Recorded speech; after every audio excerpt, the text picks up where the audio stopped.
ഓം ഹരി ഓം സർവം കൃഷ്ണാർപ്പണമസ്തു.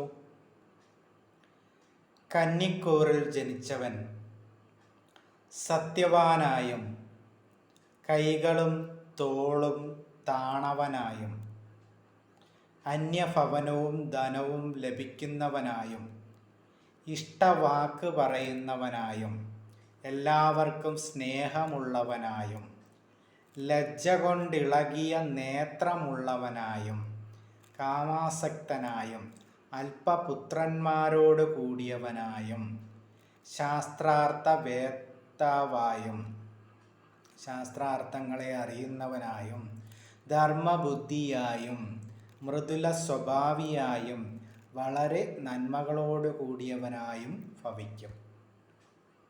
ഇങ്ങനെയുള്ള ഇതാണ് കന്നിക്കൂറിൽ ജനിച്ചവരുടെ രീതി. കന്നിക്കൂറ് ബുധരാശിയായതിനാൽ ബുധപ്രീതികരങ്ങളായ കർമ്മങ്ങൾ ചെയ്യണം. നവഗ്രഹ ക്ഷേത്രങ്ങളിൽ ബുധന് പ്രത്യേക പൂജ നൽകണം. പച്ചപ്പട്ട് സമർപ്പിച്ച് പുഷ്പാഞ്ജലി നടത്തണം.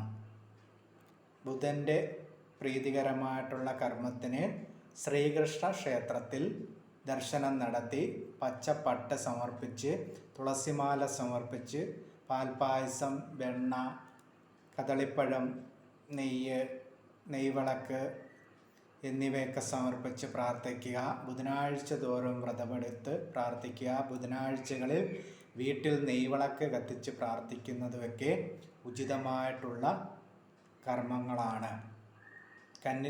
കന്നിക്കൂറിൽ ജനിച്ചവർക്ക് ബുധനാഴ്ച ദിവസം ശ്രീകൃഷ്ണ ക്ഷേത്ര ദർശനം നടത്തി പ്രാർത്ഥിക്കുന്നത് ഉത്തമമാണ്.